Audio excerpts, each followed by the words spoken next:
So in this video, I want to talk about the number one most important skill for any entrepreneur.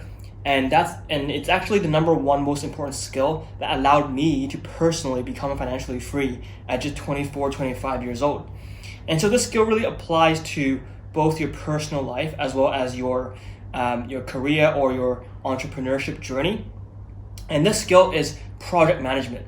So I know like what you think right now when I say project management. It sounds super boring, but listen me out, okay?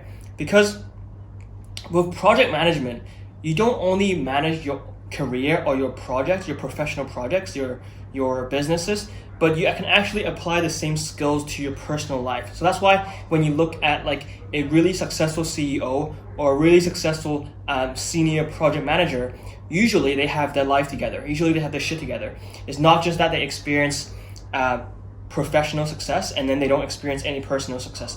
They usually have their whole life together. Of course, there are like exceptions, but usually they will have a stable family, like a beautiful significant other. Everything in their life just seems perfect, and you think they're lucky, but it's not.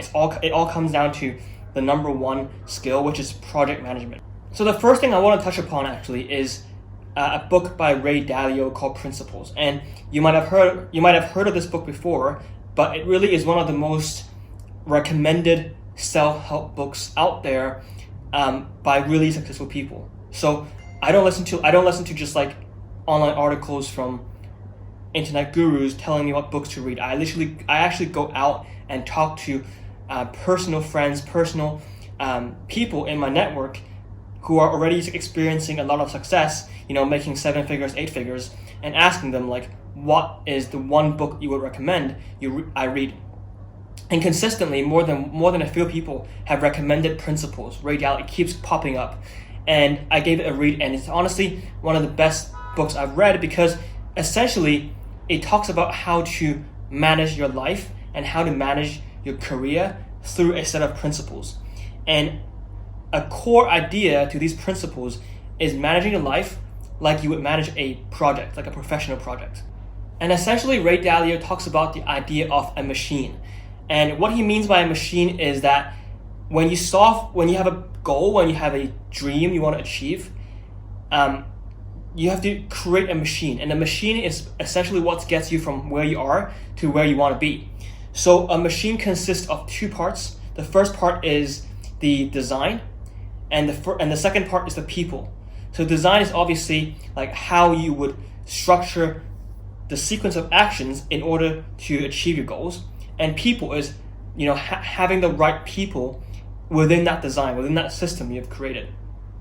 And your job in this machine is not to run the machine. It's your job to design it, to look at it at a high level, design a system, design the design, put the people in place, but then you just like oversee it. You oversee it and make sure it's on track, on progress, but you don't actively work as a worker within your machine. And so what this means is you shouldn't be doing everything yourself. Once you have the machine, once you figure out how to do something, you put the right people in place. And if you discover that you have a weakness, let's say you discover that you're really bad at maths, right? There are several ways to address this. You can, of course, like try and do maths day and night to improve it, but some things, even if you work really hard, you're just not going to be good at, right? So as a machine designer, as a project manager, instead of having to do the maths yourself, you would recruit someone else to do the maths for you, right? So in this case, you might, in a professional project, you might hire someone. In your personal life, you might just use a calculator, or you might like use, certain calculation tools online instead of trying to remember all the equations yourself, doing all the additions, subtractions yourself. So just bear this in mind because this part is really impactful to your personal life. Honestly, if you start thinking about your life like managing a series of projects where you're the designer who doesn't actually work within the machine, but only design it and put the right people in place, then your life is going to dramatically improve in terms of quality, in terms of the results you can get. Now, next I want to talk about how you actually manage a project professionally. So we talked about Ray Dalio's concept, which kind of applies on a high level to your personal life as well as a professional project. But next, I want to talk about what a typical project management cycle looks like and what we can actually take away considering what Ray Dalio said. So as you can see here, This is a typical cycle of a project split into 4 different stages. And in the first stage, what you want to do is to initiate the project. You have to be the one to actually come up with the idea, with the original idea. You have to brainstorm.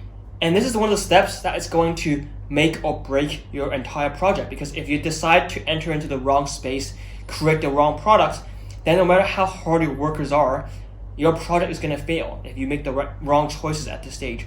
So this stage is one of the key stages that you as the project manager has to be involved in. You have to do the right research, to do the right market research, the right information gathering.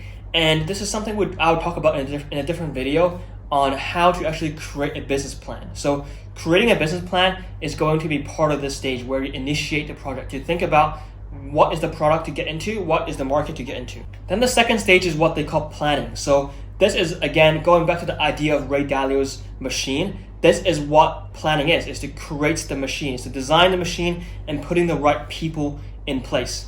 So this requires listing out all the action items that need to be accomplished, putting them in the right sequence, and then assigning the right personnel for each of those items.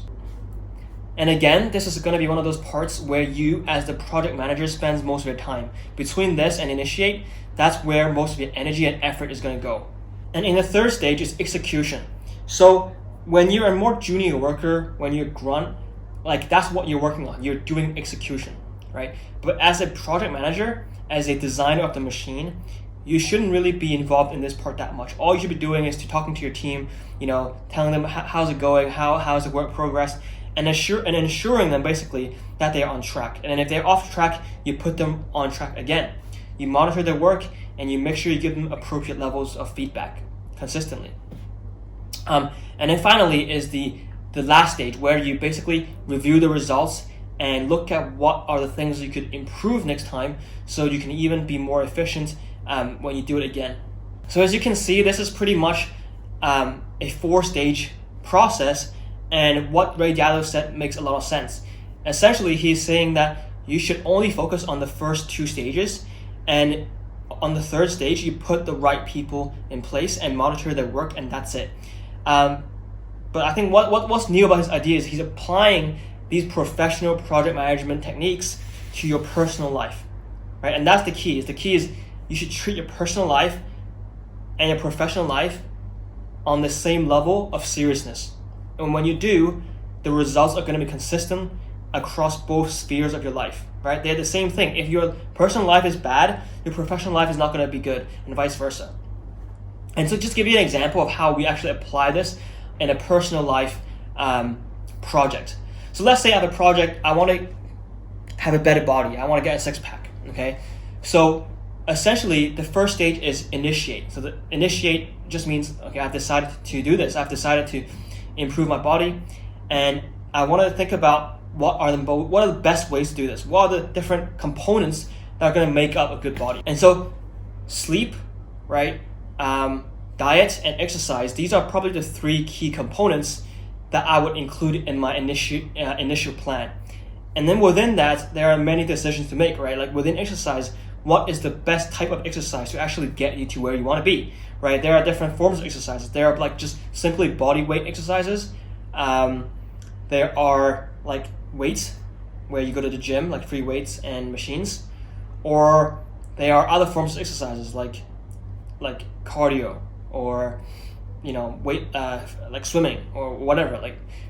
But the point is, within each of these components, you can break it down into further smaller decisions that you as the product manager has to really research and pick out the best one based on your objectives, right? Then the second stage is plan out your schedule, right? Like if you don't have a schedule, you're not going to stick to it. So in the same way you would plan a schedule for your project, plan a schedule for your exercises. You would maybe, for example, you would work out like every other day in the morning, and you would eat this exact recipe every single day. And how do you actually get these meals made for you?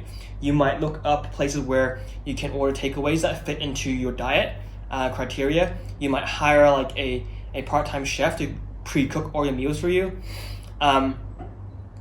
And maybe you need a personal trainer, right? So these are So that part is the design, and then the second part is getting the right people in place. So as you can see, even just like gymming and getting a good body could be very complicated.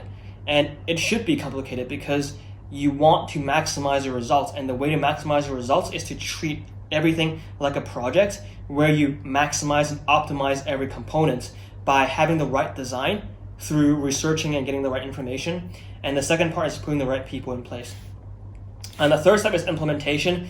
So of course, with this particular example, you have to be like the worker, because like if your goal is your own body, then of course you have to work out. And then finally, you would like track your metrics, right? Like maybe your metrics is your weight or your body fat percentage. So you would track that and make sure you're on track and review it once every few weeks or once every month to make sure that you're on track. And if you're not, figure out like what's wrong and tweak your design or tweak the people that is a part of the design. So I hope this video was helpful. Like honestly, implementing professional project management techniques in my personal life has been invaluable. And I think this is one of the things that a lot of people don't do, because you often see like these really successful people who are just completely overweight and their life is like just messed up. They're divorced and they're like out of shape, overweight, and you often think why? And there's no reason why they should be this way. They have literally just given up on themselves. If you apply like the techniques and the project management skills in your professional career or your entrepreneurship and apply it to your personal life, and basically just every facet of your of your life, personal and professional, whatever you do, then you will succeed.